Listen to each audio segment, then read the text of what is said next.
¿Has visto algún rebaño de cabras bajando al agua? La cabra coja y soñadora va levantando el trasero. Algunos rostros la miran con preocupación, pero ahora se ríen. Porque mira, al regresar el rebaño, esa cabra es la primera. Hay muy distintas maneras de conocer. La de la cabra coja es una rama que se remonta a las raíces de la presencia. Aprende de la cabra coja y conduce el rebaño hacia el hogar. Lo primero que quiero compartir con ustedes es el cuerpo de la cabra, la soltura del cuerpo de esa cabra. Fíjense cómo ella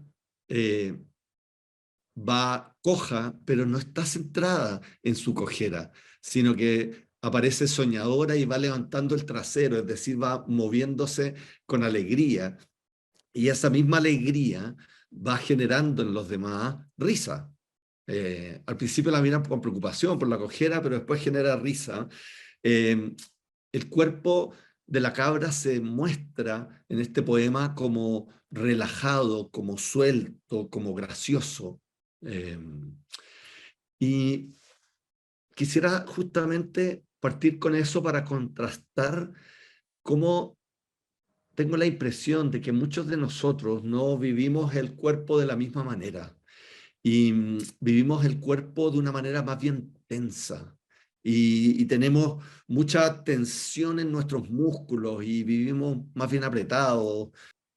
¿Y por qué muchos de nosotros vivimos con un cuerpo tensionado?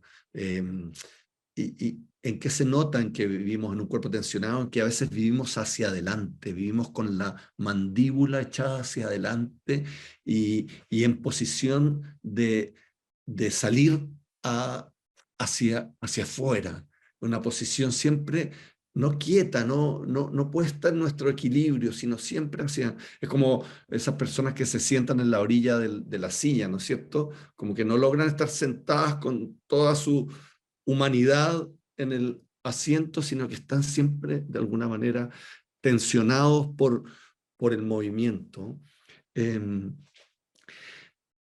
Creo que hay muchas razones para vivir con el cuerpo tenso. Creo que la modernidad, pero especialmente los últimos años, hemos vivido años difíciles. Hemos vivido una pandemia que nos amenazó, que nos acercó a cierta incertidumbre sobre nuestra propia vida y sobre el modo de vida que estamos llevando.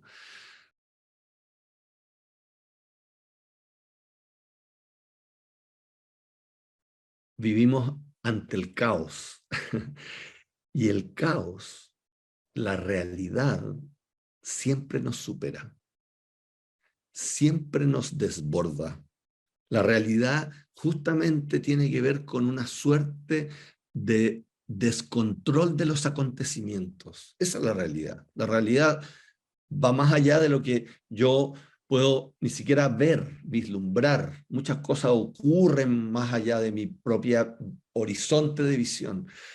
Esa realidad es lo que está aconteciendo y esa realidad es caótica y es desordenada. El querer controlar o el querer hacernos de la realidad justamente nos pone tensos. Y aquí quiero compartirles un concepto que me parece muy hermoso y que es de Hölderlin. Hölderlin es un poeta alemán romántico que postula lo abierto. Fíjense lo que dice en su poema Pan y Vino. Además, es inútil que ocultemos el corazón en el pecho. Inútil que retengamos aún el ímpetu, maestros y aprendices, pues ¿quién lo impedirá y quién podría prohibirnos la alegría? Un divino fuego nos impulsa día y noche a ponernos en marcha. Así que ven a que contemplemos lo abierto, a que busquemos lo propio donde quiera que esté. Me encanta este trozo, lo encuentro muy sugerente, no solo por la pregunta, ¿quién podría prohibirnos la alegría?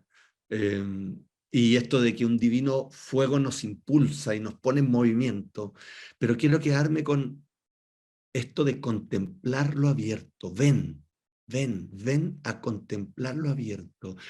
Y justamente, ¿qué es lo abierto? Lo abierto es la apertura hacia este caos, hacia esta realidad.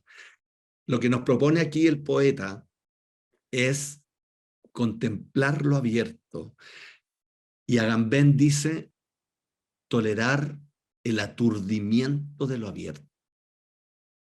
La primera cosa que les quiero proponer, la primera idea que les quiero proponer tiene que ver con justamente vivir el aturdimiento de lo abierto. Todos nos tensamos cuando nos ponemos en contacto con la realidad, especialmente porque esa realidad nos parece de alguna manera caótica. Incluso la realidad del amor, no estoy hablando solo de los problemas del narcotráfico, estoy hablando de la realidad del otro, de cuando me enamoro y ese amor se me escapa de las manos. No solo mis sentimientos, sino qué es lo que el otro está pensando, qué es lo que el otro está haciendo.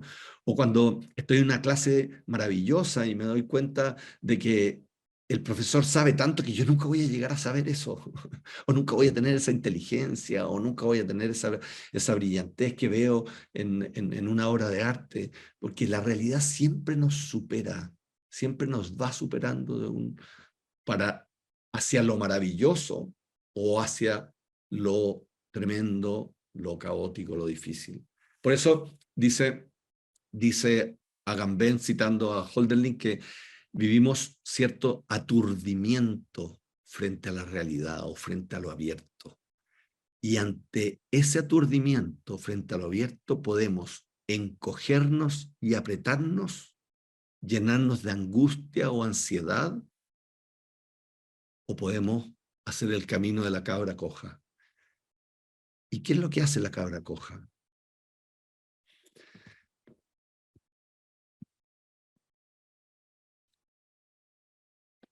La cabra coja es capaz de ensanchar el horizonte y ponerse a caminar.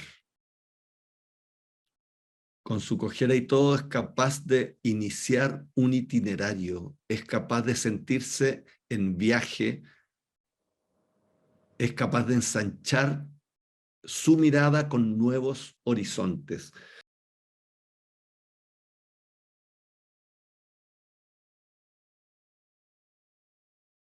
Fíjense lo que dice Rilke, que es uno de mis autores favoritos, es austriaco de principios del siglo XX, un poeta muy místico, muy profundo, y tomando lo abierto de Hölderlin, él dice, parte de lo que estamos hablando, dice, y nosotros, espectadores, siempre en todas partes, vueltos hacia el todo y nunca hacia afuera, el todo nos desborda, lo ordenamos, se desintegra, lo volvemos a ordenar y nos desintegramos nosotros mismos. Ahora, ¿quién nos ha hecho girar de modo que hagamos lo que hagamos, tenemos la actitud del que se marcha? Me encanta la descripción que hace justamente de lo que yo les decía, de este todo, esta realidad que nos desborda. El todo nos desborda. Y entonces tratamos de ordenarlo, pero se nos desintegra nuevamente. Lo volvemos a ordenar y nos desintegramos nosotros mismos. Eh, pero en eso, en vez de apretarnos y angustiarnos, Él nos propone ponernos en marcha. Por eso Él dice, hagamos lo que hagamos. ¿Quién nos ha hecho girar? O sea, ¿quién nos ha abierto el corazón para que hagamos lo que hagamos, tengamos la actitud del peregrino o del que viaja o del que se marcha? Hay otras traducciones, esto del alemán, otras traducciones dice, sin cesar vivimos siempre despidiéndonos. Es bonita esa imagen porque justamente ensanchar el interior tiene que ver con ponerse en marcha y ser capaz de reconocer nuevos paisajes. Nosotros podemos permitir que la realidad, con toda su complejidad, ensanche nuestra percepción. ¿Qué es lo que hace una persona apretada, tensa, ansiosa? Restringe su percepción, limita su percepción, porque la ansiedad la obliga a filtrar la realidad. Y entonces, como dice Rilke, se pone ante la realidad y no en la realidad. Es distinto estar ante, en donde estoy afuera, que estar en la realidad. Y cuando yo estoy en la realidad, se produce una correlación hermosa, un puente entre mi interior y la realidad, y lo que está afuera. Y esa correlación hace que mi mundo se ensanche. Por eso, todo artista está en el mundo. Por eso toda espiritualidad profunda y verdadera no puede no estar en la realidad, no puede no beber de la realidad, porque justamente lo que hace la realidad es ampliar el espectro sensorial, nos expande espiritualmente, con su caos, con su desorden, con su novedad,